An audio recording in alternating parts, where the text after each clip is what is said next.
दोस्तों आपको ये डेफिनेटली पता है कि आपको अपना कोलेस्ट्रॉल लेवल या लिपिड प्रोफाइल ब्लड की चेक करानी चाहिए रेगुलर बेसिस पे, लेकिन क्या आप जानते हैं कि इस लिपिड प्रोफाइल की क्या सिग्निफिकेंस है, पैरामीटर्स का क्या मतलब है, और ये लिपिड प्रोफाइल कोलेस्ट्रॉल जो आपके ब्लड में दिखा रहा है आपकी रिपोर्ट में, ये आता कहां से है?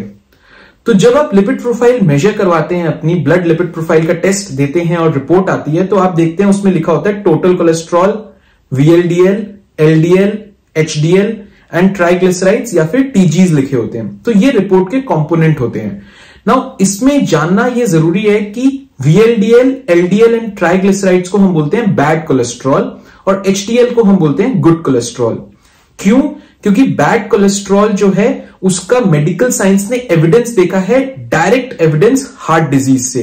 होता क्या है कि ये जो बैड कोलेस्ट्रॉल है, स्पेशली LDL, ये एक वैक्सी लाइक सब्सटेंस होती है जो आपके दिल को, हार्ट को जो ब्लड सप्लाई कर रही है, ब्लड वेसल्स, जो खून की नलियां जो आपके दिल को, हार्ट को ब्लड सप्लाई कर रही हैं, उनमें जाके डिपॉजिट हो जाता है। जब ये डिपॉजिट हो जाता है वहां जाके, तो over a period of time, कुछ टाइम निकलने के बाद ये डिपोजिशन बढ़ता चले जाता है और बॉडी में और भी रिएक्शन होते हैं, जिसकी वजह से एक टाइम ऐसा आ जाता है कि ये ब्लॉकेज इतनी सिग्निफिकेंट हो जाती है, या तो ये कंप्लीट हो जाती है या ये इतनी सिग्निफिकेंट हो जाती है कि आपके हार्ट को ब्लड सप्लाई नहीं मिल पाता है। एक पार्ट ऑफ हार्ट को ब्लड सप्लाई रुक जाता है या बिल्कुल मिनिमल हो जाता है। ऐसे केसेस में होता है हार्ट अटैक, कार्डियक फेलियर या सडन कार्डियक डेथ। सो ये इसीलिए इंपॉर्टेंट है क्योंकि कोलेस्ट्रॉल का डायरेक्ट एविडेंस है टू हार्ट डिजीज। नाउ इसमें सबसे इंपॉर्टेंट है LDL, क्योंकि LDL का डायरेक्ट कोरिलेशन देखा गया है। ट्राइग्लिसराइड्स जो है उनका डायरेक्ट कोरिलेशन अभी भी इवैल्यूएशन फेज में है, लेकिन ट्राइग्लिसराइड्स भी बिलीव किया गया है कि ये भी कंट्रीब्यूट करते हैं towards heart disease. But triglycerides का एक और इंपॉर्टेंट रोल है। ट्राइग्लिसराइड्स अगर बहुत ज्यादा एलिवेटेड है तो ये आपके पैंक्रियाज के लिए अच्छा नहीं है। ये पैंक्रियाटाइटिस कॉज कर सकता है अगर हाई ट्राइग्लिसराइड्स लेवल है। And just to complete what pancreatitis is, it is inflammation of pancreas and it is very, very dangerous. So be rest assured that your triglycerides level भी कम हो। Now HDL cholesterol को हम good cholesterol इसलिए बोलते हैं क्योंकि ये क्या करता है, जो आपके खून में LDL बह रहा है उसको लेके लिवर में पहुंचा देता है।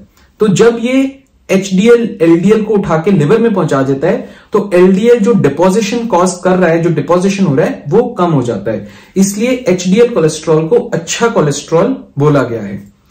तो अब ये तो हो गया आपके ब्लड पैरामीटर्स को अंडरस्टैंड कैसे करें, लेकिन at the end of the day ये कोलेस्ट्रॉल आता कहां से है? तो कोलेस्ट्रॉल आने के दो सोर्सेस हैं। फर्स्ट सोर्स है लिवर एंड सेकेंड सोर्स है आपका food. 80% of cholesterol in the body, 80% cholesterol जो आपकी बॉडी में है वो बॉडी खुद बनाती है, वो लिवर के थ्रू खुद बनता है। और ओनली 20% कोलेस्ट्रॉल जो है वो डाइट से, फूड में से आता है। तो होता क्या है, जब आप फूड कंज्यूम करते हैं, अभी हम प्रोटीन्स को साइड रख देंगे, हम बात करेंगे कार्बोहाइड्रेट्स और फैट्स के कंजम्पशन की, कोलेस्ट्रॉल कंजम्पशन की। तो जब आप फूड कंज्यूम करते हैं तो उसमें होते हैं कुछ कार्बोहाइड्रेट्स। कार्बोहाइड्रेट्स जब आप कंज्यूम करते हैं, ब्लड में जाते हैं, तो कुछ आप एनर्जी के लिए यूटिलाइज कर लेते हैं, यूज हो जाता है, कैलोरीज कंज्यूम हो जाती हैं। जो कैलोरीज कंज्यूम नहीं हो पाती हैं, जो एनर्जी कंज्यूम नहीं हो पाती है, वो बॉडी रिजर्व फॉर्म में रख लेती है अपने लिए। वो रिजर्व फॉर्म होता है ट्राइग्लिसराइड्स। सो बॉडी क्या करती है, जो कार्बोहाइड्रेट्स यूज हो गए उसको यूज कर लिया, जो नहीं हुआ उसको ट्राइग्लिसराइड्स के फॉर्म में कन्वर्ट करके ट्राइग्लिसराइड्स के फॉर्म में स्टोर कर लेती है। अब होता क्या है कि जब ट्राइग्लिसराइड्स का लेवल बहुत ज्यादा एलिवेटेड हो जाता है तो after a period of time ये ट्राइग्लिसराइड्स कन्वर्ट होते हैं VLDL में, और VLDL फिर कन्वर्ट होता है LDL कोलेस्ट्रॉल में, जो कि बैड कोलेस्ट्रॉल का सबसे बड़ा कंपोनेंट है। अब इसके साथ ऐड करते हैं जो आप फैट्स खा रहे हैं, जो आप कोलेस्ट्रॉल ऑलरेडी खा रहे हैं, वो LDL को डायरेक्ट कंट्रीब्यूशन है। तो फूड में कार्बोहाइड्रेट्स के थ्रू भी और डायरेक्ट बैड कोलेस्ट्रॉल खाने की वजह से भी LDL की मात्रा बढ़ती है और आपकी बॉडी में बैड कोलेस्ट्रॉल बढ़ता चले जाता है। अब HDL कोलेस्ट्रॉल कहां से आता है? HDL कोलेस्ट्रॉल आता है गुड कोलेस्ट्रॉल कंज्यूम करने से, ओमेगा 3 फैटी एसिड्स या फिर sources which are rich in HDL cholesterol या गुड कोलेस्ट्रॉल। सो ये तो हो गया आपका कॉम्पोजिशन। लेकिन इस कॉम्पोजिशन को समझते ही देखते ही आपको एक चीज क्लियर हो गई होगी कि आपकी बॉडी में जो कोलेस्ट्रॉल की रिक्वायरमेंट है 80% या मैक्सिमम रिक्वायरमेंट लिवर पूरी कर रहा है। आपको अगर कोलेस्ट्रॉल नहीं भी कंज्यूम करेंगे डाइट में तो भी सफिशिएंट अमाउंट ऑफ कोलेस्ट्रॉल आपकी बॉडी में आ जाएगा, या तो ट्राइग्लिसराइड्स के थ्रू या फिर कुछ ना कुछ फूड आइटम में कोलेस्ट्रॉल होता ही होता है। तो अगर आप बॉइल्ड वेजिटेबल्स, बॉइल्ड फूड भी खा रहे हैं तो इट इज गुड। आपको फैट्स की चिंता करने की जरूरत नहीं है, क्योंकि आपकी बॉडी खुद वो बना सकती है, जितना रिक्वायरमेंट है वो बन सकता है। अब आते हैं अगर ट्राइग्लिसराइड्स का लेवल बढ़ जाता है। अगर ट्राइग्लिसराइड्स का लेवल बढ़ जाता है तो क्योंकि ये कार्बोहाइड्रेट से आए तो आप दो चीजें कर सकते हैं। पहली चीज, अपने कार्बोहाइड्रेट के कंजम्पशन को कम कर सकते हैं, एंड सेकेंड चीज जो आप कर सकते हैं वो ये कर सकते हैं, आप एक्सरसाइज स्केड्यूल बनाएं। अगर आप एक्सरसाइज स्केड्यूल बनाएंगे तो जो टीजी है वो, मैंने क्या बोला था, रिजर्व फॉर्म ऑफ कार्बोहाइड्रेट्स है, रिजर्व में जो है।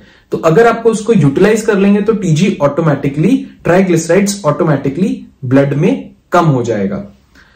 तो फ्रेंड्स, इस वीडियो के द्वारा I wanted to explain and I hope मैं ये समझा पाया हूं कि जब आप अपनी लिपिड प्रोफाइल की रिपोर्ट देखते हैं तो उसमें क्या क्या एनालाइज करना चाहिए। उसमें आपको देखना चाहिए कि वीएलडीएल और एलडीएल मेरा कम होना चाहिए, एलडीएल बहुत ही कम होना चाहिए, ट्राइग्लिसराइड्स भी कम होने चाहिए और एचडीएल ज्यादा होना चाहिए। अगर आपका स्टेटस ऐसा है ब्लड रिपोर्ट में तो आप हेल्दी हैं, और अगर बढ़ा हुआ है, डीरेंज्ड है, तो मेडिसिन चालू करने से पहले एलडीएल के लिए आप ये देखिए कि आप क्या कंज्यूम कर रहे हैं, जो कि आप कट शॉर्ट कर सकते हैं। क्या आप एक्सरसाइज करके कोलेस्ट्रॉल को कम कर सकते हैं? क्या आपका एचडीएल ऑप्टिमम मात्रा में है या ठीक ठाक है, बढ़ा हुआ है, अच्छी बात है वो। और अगर ट्राइग्लिसराइड्स बढ़े हुए हैं तो आप कार्बोहाइड्रेट्स कम करिए और एक्सरसाइज करिए तो टीजी लेवल कम आ जाएगा। ऑब्वियसली आपको मेडिकल डॉक्टर, अपने प्रैक्टिसिंग फिजिशियन को कंसल्ट करना चाहिए। ये वीडियो में जस्ट मेरी तरफ से एक एडवाइस है कि मेडिसिन स्टार्ट करने से पहले भी आप क्या चीज एड्रेस कर सकते हैं। फ्रेंड्स, अगर आपको मेरा ये वीडियो पसंद आया है तो प्लीज इसको लाइक करिएगा, शेयर करिएगा, सब्सक्राइब करिएगा और मेरे अगले वीडियो का जरूर इंतजार करिएगा। थैंक यू एंड धन्यवाद।